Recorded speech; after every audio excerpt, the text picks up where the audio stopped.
Hola, hoy vamos a meternos de lleno en algo que a primera vista no cuadra para nada. ¿Cómo es posible que un país como México, que es una potencia petrolera, acabe teniendo una de las gasolinas más caras para su gente? Pues bien, vamos a analizar a fondo este problema que afecta a millones de bolsillos cada día. Esta es la pregunta del millón, ¿a que sí? A ver, si México está sentado sobre un mar de petróleo y es uno de los grandes productores del mundo, lo lógico sería pensar que la gasolina estaría tirada de precio. Pero no es así. Es una cuestión que frustra a muchísima gente y que tiene una respuesta, bastante más enrevesada de lo que parece. Y aquí lo tenemos, la esencia del problema en una sola imagen. Por un lado, México, un gigante sacando crudo. Por otro, la realidad. Lo que se paga en la gasolinera depende totalmente de los vaivenes del mercado internacional. ¿Cómo se come esto? Pues vamos a empezar a desmontarlo pieza por pieza.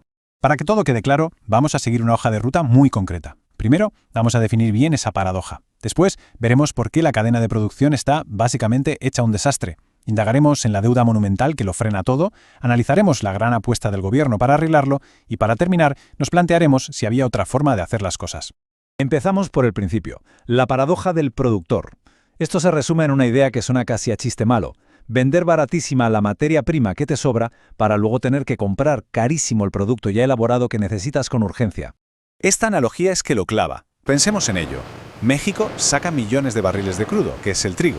Pero para convertir ese trigo en pan, o sea, el crudo en gasolina, hacen falta refinerías, que serían los hornos. ¿Y qué pasa con los hornos de México? Pues que, como vamos a ver, están bastante para el arrastre. El resultado es que se malvende el trigo y se compra el pan a precio de oro. Esta historia de los hornos rotos nos lleva directos a la segunda parte, la cadena de suministro rota. Vamos a ver cómo, desde que el petróleo sale de la tierra hasta que llega al depósito del coche, cada paso, cada eslabón de la cadena es un problema en sí mismo. Lo que muestra esta imagen es en realidad un fallo en cascada. Primero, la extracción de petróleo lleva años de capa caída. Segundo, y ojo que esto es clave, la capacidad para refinarlo es limitadísima. Las refinerías que hay funcionan a menos de la mitad de lo que deberían, y esto nos lleva al tercer paso. México tiene que importar casi la mitad de la gasolina que necesita, sobre todo de Estados Unidos, y la paga en dólares. Conclusión, el precio final depende de lo que dicte el mercado global y de cómo esté el cambio entre el dólar y el peso. Pero a ver, ¿por qué no se han arreglado esas refinerías? ¿Por qué no se ha invertido dinero? Para entender eso, tenemos que hablar de pasta, o para ser más exactos, de la falta de ella. Nos adentramos ahora en las décadas de deuda que están asfixiando a Pemex, la petrolera estatal. Fijaos bien en esta cifra. 106.000 millones de dólares.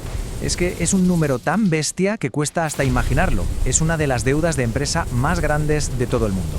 Y no es algo de ahora, es una bola de nieve que lleva décadas y décadas haciéndose más y más grande, y que básicamente paraliza cualquier intento de modernización. Y este gráfico explica de maravilla una de las grandes causas de esa deuda. Cantarell era la joya de la corona, uno de los yacimientos más grandes del planeta. En 2004, de ahí salían más de 2 millones de barriles cada día. Una década más tarde, mira eso, la producción se había hundido. El problema, que Pemex, ahogada en deudas, no tenía ni un duro para buscar y desarrollar el siguiente Cantarell. Entonces, ¿de dónde sale todo ese agujero? Pues es una tormenta perfecta. Durante años, el gobierno ha usado a Pemex como su cajero automático particular, quitándole casi todos los beneficios con impuestos brutales y obligándola a endeudarse para poder seguir operando. Si a eso le sumamos una corrupción sistémica, el poder de los sindicatos, inversiones que fueron un desastre y rescates del gobierno que solo ponían parches, pues ahí lo tenemos. Y todo esto nos trae a la que ha sido la solución más ambiciosa y también la más polémica de los últimos años: construir desde cero una refinería nueva y gigantesca. La gran apuesta de Dos Bocas, un proyecto para conseguir la famosa soberanía energética. A ver, vamos a ver los resultados con objetividad. Por un lado, es cierto, Dos Bocas se ha convertido en la refinería que más procesa del país. Es un logro técnico, sin duda, pero por otro lado, la cosa cambia. El coste se fue a más del doble de lo que se dijo al principio. Se inauguró 3 años tarde y, desde entonces, ha tenido un montón de parones técnicos que han limitado muchísimo su producción real. Y aquí está la madre del cordero. A pesar de esta inversión salvaje de dinero, Dos Bocas no ha añadido mucha capacidad real al sistema. ¿Por qué? Porque mientras se construía esta planta nueva y reluciente, las otras 6 refinerías del país seguían cayéndose a trozos. Es como si te compras un coche nuevo y carísimo, pero los otros 6 que tienes en el garaje están para el desguace. Al final, no has ganado mucho. Claro, después de ver esto, la pregunta es inevitable. ¿Con todo ese dineral que se ha gastado, no se podía haber hecho algo más inteligente? Es que, viendo este gráfico, la respuesta parece bastante obvia. Los cálculos decían que poner al día las 6 refinerías que ya existían hubiese costado entre 5 y 6.000 millones de dólares. En cambio, construir una sola, Dos Bocas, ha costado más de 18.000 millones.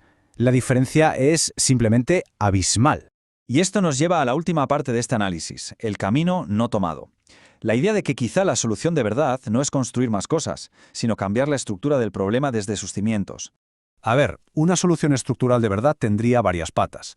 Primero, modernizar a fondo todas las refinerías para que funcionen a tope. Segundo, meterle mano de verdad a la deuda de Pemex con reformas serias. Tercero, abrir la puerta a la inversión privada para que entre capital y aire fresco. Y cuarto, que es lo más complicado de todo, conseguir una estabilidad política que permita mantener un plan así a muy largo plazo. Claro, si la solución parece tan lógica, ¿por qué no se ha hecho nunca?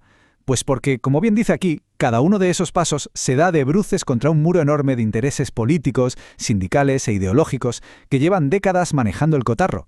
Y terminamos con esta cita que sinceramente lo resume todo a la perfección. Pemex nunca se ha gestionado pensando en ser una empresa eficiente y rentable.